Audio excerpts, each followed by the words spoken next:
Hey guys, Sam here, welcoming you back to the Bradford City Road to Glory career mode. I hope you guys are enjoying this series so far. If you are, make sure you leave a like on the video to let me know so I can visually see how much you guys are enjoying it. If you're new around here, check out some of the other content on the channel. If you're enjoying it, make sure you subscribe because, you know, be a part of something. We're 2,000 subscribers, hoping to hit, you know, bigger heights. And hopefully with your guys' help I can do that. But we start off today's episode with a home game against Milton Keynes Dons. Obviously very famous for beating Manchester United in the Cup. I believe in the Capital One Cup, I think it was, this season. Earlier on in the season. They set up with a 4-2-3-1. Quite a defensive formation, actually, that formation.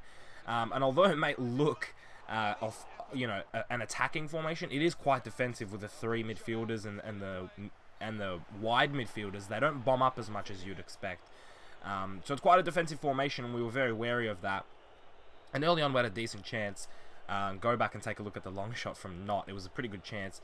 And here, I'm not sure what exactly happened that warranted a penalty. I honestly, that one, I don't know. Last episode, we had a really shifty penalty that was for us, and it was a slide tackle from the keeper that cleaned up Reed. There, I don't know what happened. Honestly, we just both jumped for a header, and he got a penalty for it, and he smashes it in that right corner. Nothing Pickford could do. A very delayed dive as well, might I add. I don't know why it took him so long to do it. I was pressing right the whole time.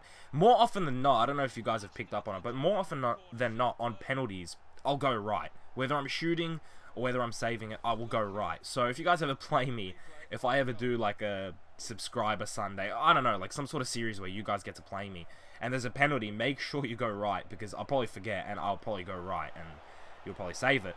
But Zoko here brings it back 1-1. With the P-roller of P-rollers. I mean, that was such a soft shot. The keeper just lets it go in. But it's Zoko. How can you blame the keeper? It's Francois Zoko. He's the highest goal scorer in the league. And he's killing it. So, you know, we don't blame the keeper too much there. Gets nutmegged. Almost looks like David Luiz just standing there. But Zoko makes it 1-1, and yeah, it was a good finish, I guess.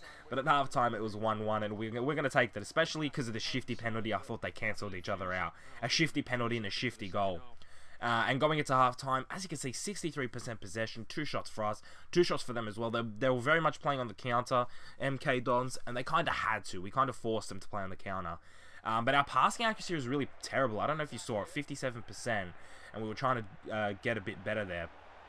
Great movement, great play, that one. I mean, how many plays were involved in that play? At least 5, I believe.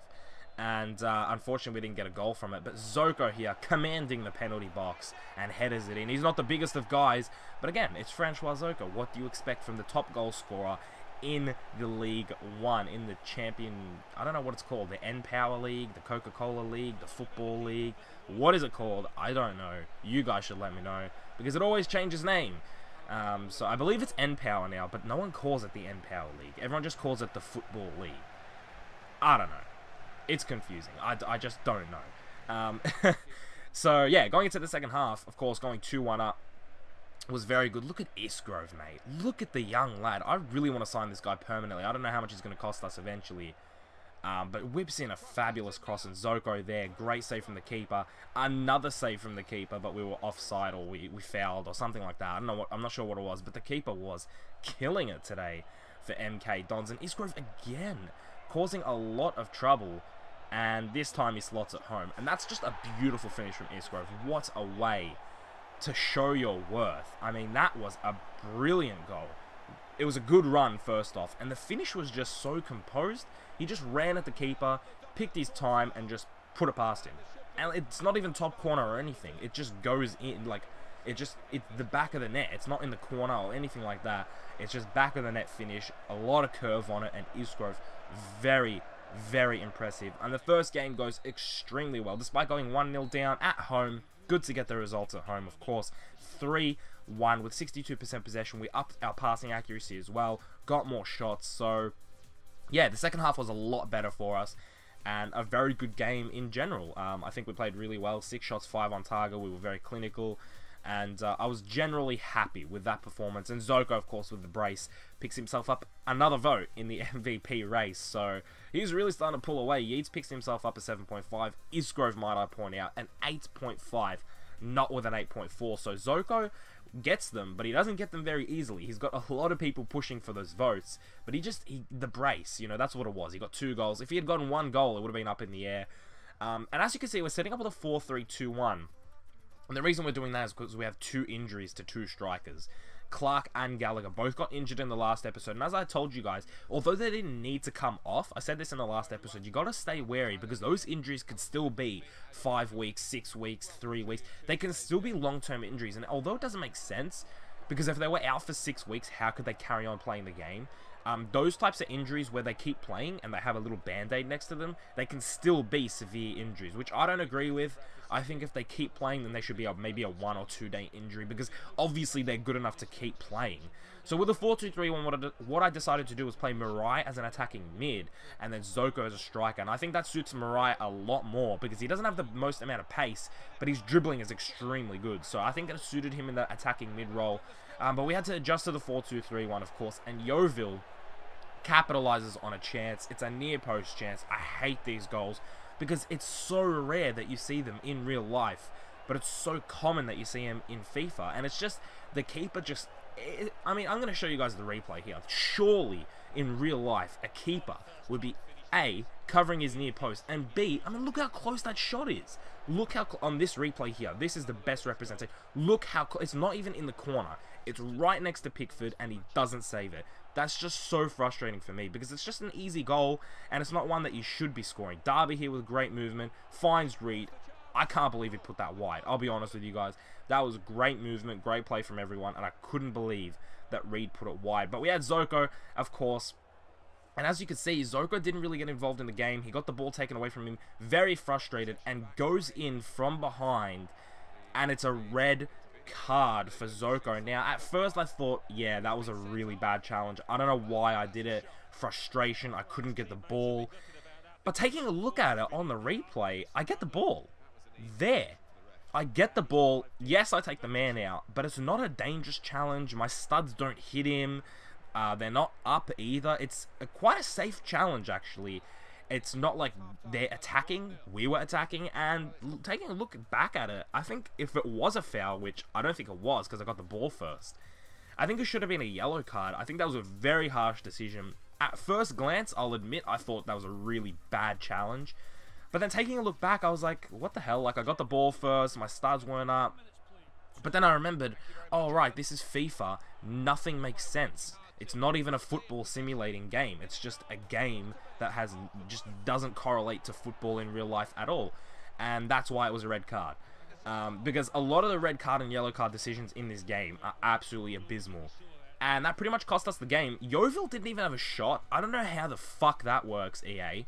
How did they not have a shot? They scored. How could they not have a shot? And it was a shot. It's not like it was a deflected goal or an own goal. I really don't understand that one. But Meredith picks himself up a vote, which I'm extremely happy about. He's Australian, so I'm rooting for him. But he's also been playing incredibly well. Very underrated. I said it last episode. And that loss there, you know, really hinders us. If we had won that game, we would have been top of the league on 49 points along with Preston and Oldham. But we lose, and now we're 4th, with Sheffield and Barnsley both gaining on us.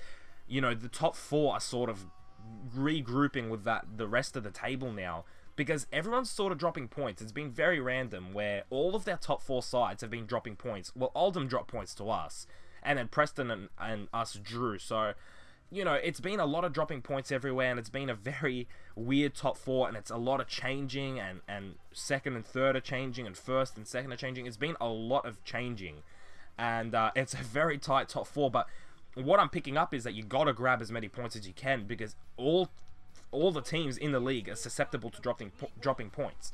That's the thing that you got to focus on here. Everyone can drop points, and everyone is dropping points. So for us, it's about picking up as many points as you can, because you never know what's going to happen in the other games. And we go into the game against Barnsley here, obviously coming off a frustrating loss against Yeovil, where they didn't even have a shot according to EA. But even if they did have a shot, we dominated the hell out of them. And still with this 4-2-3-1 with Steed up front. Steed, a striker that I don't think I've played the whole season. He's on loan. He's like 30 years old. And he's our 5th choice striker. And he's starting because Zoko is extremely tired. Gallagher and Clark... Zoko's red carded. He's suspended. Gallagher and Clark are injured, and I'm pretty sure Hansen is also either injured or extremely tired. So Steed comes in for this game, and I was not confident at all. I'll be serious with you guys for a second. No Zoko always means that, you know, it's going to be tough to score goals because he's a beast. But look at that. Look at that goal. You know who that is? Davies, our centre-back. Go back and watch that play. Go back and watch it. I promise you guys, just do it. And then come back to what I'm talking about now. Because Davies makes the most incredible run I've seen from anyone. Ever. He makes one of the best runs in centre-back history. As Isgrove is bombing down the right wing, you'll see Davies bombing down the centre. And he just passes everyone. And he's keeping up with Isgrove. So, and then he gets in the box and just headers it. I mean, it was incredible to see Davies take that run. And he's a bloody centre-back. I don't know what he was doing. But 60% possession, we were definitely all over Barnsley in this game, and I thought we deserved it. Deserved the 1-0 lead. I thought we deserved more than one goal, to be honest with you guys. And Davies was our goal scorer. So it was incredible. When it happened, I was like, go on, Davies. And as you can see here, pandemonium in the box. Why didn't I shoot first time? I really don't know. I'm pretty sure I was spamming the hell out of the button, but it didn't register it. I'm almost 100% certain that's what happened. But even still, look how close this got to getting in. Look at the keeper here is incredible. I mean, the defender's going to knock it in, pretty much. The defender's going to score an own goal. But the keeper's like, oh, hell no, I'm not letting you score an own goal. Like, don't sabotage the team just because you want to. Or what? I don't know what was going on. I didn't shoot, and the defender nearly knocked it in. And somehow the keeper predicted that the defender was going to knock it in and knocked it out. I mean, that was an incredible scene right there. But look at that goal. That has to be... I'm trying to think. That has to be my favorite goal in the entire series. And we've had a couple long shots, don't get me wrong, but the way this long shot looks, the way it curves is usually when you score a goal, you shoot it and then it curves outwards. I've had very little goals that curve inwards, like you shoot it out and then curves. Not long shots I'm talking about, not finesses or anything like that.